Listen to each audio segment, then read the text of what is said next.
Right, so in this video, we're going to discuss how to invest in HMO properties in the UK. My name is Alfred Dzadey, and I have built over £4 million property portfolio in the UK doing this exact strategy. So to break this down, we're going to start with what is HMOs. HMO stands for Houses of Multiple Occupants. Very simply in layman's terms, that means that this is a house share. So when you've seen a house whereby there's multiple people sharing that house and they live in that house, that is what HMO is. Why do people choose HMOs? HMOs are very lucrative in the sense they provide high cash flow. When I go into property, my objective was I had a high paying incoming job and I wanted to try and replace that income. And for me, the fastest property vehicle that I could choose was HMOs. Typically, a HMO can provide you anywhere between $1,500 and upwards in income per month from a single property. So imagine if you've got a 3K income, you need 2 of those. If you've got a 5K income, 3 properties, you're pretty much there with that. So that was the go-to strategy for myself, and a lot of people go into that strategy for that exact reason, because they get a high cash flow.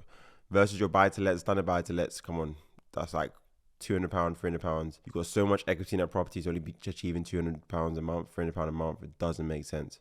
So you want to transition to something that where your money's in that property and it provides you something more tangible in terms of the income you're receiving from the asset. So you might be watching this video and thinking, can anybody get into HMOs? The answer is yes. When starting out, I went straight into HMOs as my strategy because HMOs gave me the income I wanted to receive from my property per month. Like I said, if you want to see thousands of pounds per month from a single property, then HMO is the go-to strategy. Lenders are willing to now lend to people that are coming in as a first-time landlord. Doesn't matter your experience, background, you can get the lending. You've got to have the right team in place and allow you to be able to access that product, but it's possible. It can be done. It's what I did. It's how I've been able to build a £4 million portfolio doing that exact same strategy. So do not be fearful that this is not a strategy you can't go straight in if you have no experience purchasing investment property before, because the answer is you can. Let's talk more about HMOs. So how do I go about finding a property if I'm a beginner, I don't know what I'm doing? In essence, we are looking for properties in the market that are for sale, that have the space that allows us to be able to convert them into multiple units. And for me, a starting point is going to be 6 rooms minimum. You can do lesser, 4, 5, 6. I guess up to you what you want to do, but I've always done the 6 and above, so 7 and 8 sometimes as well, depending on the floor space we have or the potential of the property. Can I convert the space even further than its current floor print? So we want to identify, in my opinion, properties that are easy to be able to turn into a 6-bedroom HMO. So you haven't got to do too much in terms of creating new space. It's already available and allows the team to kind of go in there and execute very quickly. In terms of obviously being able to actually do this, councils have now put things in place, potential restrictions in certain areas depending on where you are in the country. But in essence, what this means is if you're finding a house and you want to convert into a 6-bedroom HMO, in some areas there's something called Article 4 direction that's now been put in place, which basically stops you from turning a house into a HMO. So just to make things clear, Article 4 is the removal of permitted development rights. And in this case, HMOs are permitted development rights. You can take a house and convert it to 6-bedroom HMO, assuming the council haven't got Article 4 direction. And if they do, then they've placed that Article 4 direction to stop you taking a house, taking away the rights to be able to convert a house that you buy on the market and simply convert it to a HMO without speaking to anybody about this. So if you are going to a market where Article 4 direction is, you want to check on the council website to see if there's any Article 4 direction in place. It might not necessarily mean the whole entire area. There could be sections of the town or city that have Article 4 direction stopping you from converting these houses into HMOs. And if it don't, it means that that's an area which, again, you can go in and amass a lot of properties and literally go in and convert these properties without speaking to the council. If you decide to be a bit more ambitious, you want more units, for myself, that's what I wanted to kind of do, because I saw a better end valuation of the properties that I was buying. If I can go for the 7 or go to 8, obviously there's a hurdle to jump. So with a council, to go past 7 rooms or 7 persons in a property, you have to go through something called planning. And planning basically means that you're going into the council to ask permission to convert this house into whatever the intended purpose of the end is. So 7 rooms plus, or 7 occupants, 8 occupants plus. So you can have a 5-bedroom house, 8 occupant, for example. That requires planning to be able to do something like that. So in terms of planning, this is only required if there's Article 4 direction in the council you're working in, or you're looking to go past 7 persons or 7 rooms in your HMO properties. There's also something called licensing.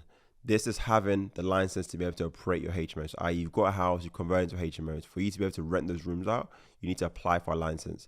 The license is put in place to make sure the house that you built is to the regulations for the HMO. So you've got the right amenities, the right room sizes for the number of people who live in the property, all the storage spaces and stuff, cupboards, sinks, fridge, freezers, all the amenities that need to be there have been provided. And so the council put that in place and make sure we are creating properties that actually fit the purpose for what we're about to use, i.e. rent to tenants. So when it comes to HMOs, there are some things that I look for. Number one being the location. Location for me is paramount. I do not compromise on location because I want to build a portfolio where long term I'm going to be able to earn from that property. If I compromise my location and try and buy a lesser area because I want to get in a deal fast and just try and do a deal for the sake of doing a deal, I might make money for the first 2 years, but maybe in the future, things might change in that town or city, and maybe that property becomes less desirable because it's not in the best location possible in that town or city. So for me, location is something I don't compromise on. I want to buy it on the best streets where I know if I have a property in that street, if I was to rent that room out, it's going to go just like that. Or if there's a tenant in there who wants to leave the property for whatever reason, I can just literally fill it in straight away, no issues. For me, that's why I don't want to compromise on location. Another thing that I look for is the demand. Is there demand for rooms in that area? Are people looking for rooms to rent in that area? So you want to check on websites like Spare Rooms. You can see how many people are looking for rooms versus how many rooms are available. That tells you, okay, what's the ratio of rooms to people looking? And obviously, if it's a higher ratio, then you know obviously there's a good demand of people always looking for rooms. And so you're not going to struggle to let your rooms out. So for me, demand is key. Another thing I look for is also demographic of tenants, right? So what type of tenants am I going to get on the street I'm buying? Is it going to be blue collar? Is it going to be university students? Is it going to be professionals? You got to decide what type of tenants you are happy to have in your properties and understand that, okay, this is the demographic in this area. So if I'm buying in this area on the street, people I'm going to pull in or attract because of the street I bought in are this type of demographic. So again, you can call some agents, say, hey, if I was buying this property on the street, what type of tenant profile would I get? Would it be a young professional? Would it be a student? Would it be a blue collar worker? Like, who is the avatar person that rents on the street? So again, if that aligns with you, then happy days. Obviously, that's something you progress with. One thing I'll say, I'm quite biased when it comes to renting rooms out. I ideally want to rent to young professionals. And the reason being is students are kind of capped to how much they can spend on rent. So if rent increases, when that happens, students are going to struggle to maybe even rent your rooms off you. So for me, professionals, if I'm creating a great product and they see the value in the product, they're going to pay the price. Doesn't matter if the price is high, people pay for comfort, right? And I design my properties to look that way. If you see my projects on my channel that I've made, you can see the standard of which I put into my HMOs, and these are quite high standard from the average that you see in the market. So when people come, they're willing to pay the price, and I've catered that for the exact demographic that I'm getting. So again, understanding that is super important. No point putting a high-end spec product for a market where maybe the people who are renting those rooms don't appreciate that type of product or can't even afford that type of product. So again, understanding that is huge. One key thing that I'm big on is strong management. If there's no strong management in the area to manage my portfolio, then again, it's not an area I can invest in, because I don't want to be looking after the tenants and looking after the management of the property. I want to have someone who specializes in that space, who's done this years on year, and understands how to manage HMOs, because they are quite complex in terms of number of tenants, issues that will arise. And so you've got to make sure you've got a good management agent. And I think this is where probably the bad stigma of like HMOs being complex. For me, if you find a great letting agent, they deal with all of that for you, and you benefit from the rewards of the high cash flow you attain from the property. So the letting agent is critical to ensuring that you are as hands off as possible once you actually convert the house into a HMO and the house is now let. So make sure you find a strong letting agent in that area to have that property let out by them. And so you can focus on buying other properties and scaling your portfolio. Obviously, another thing that I look at is the cash flow the properties produce, right? So I'm big on trying to get as maximum of a cash flow I can from the property. For me, a minimum I want to see from my HMO properties £1,500. That's kind of my go-to.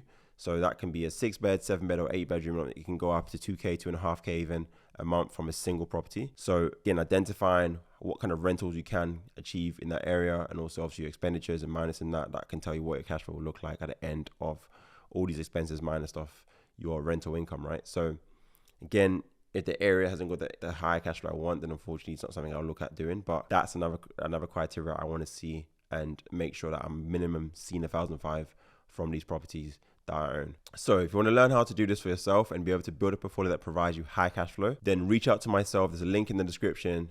I've helped multiple people understand how to get from zero to building a portfolio that provides them income month for month. You'll be very surprised how easy it can be to see high cash flow from these properties that you attain. You just got to understand the process. And for me, the process has been provided through my education and my mastermind community. So if you're interested, like I said, the link is below for you to be able to reach out to myself. And if not, I'll see you on the next video. Take care.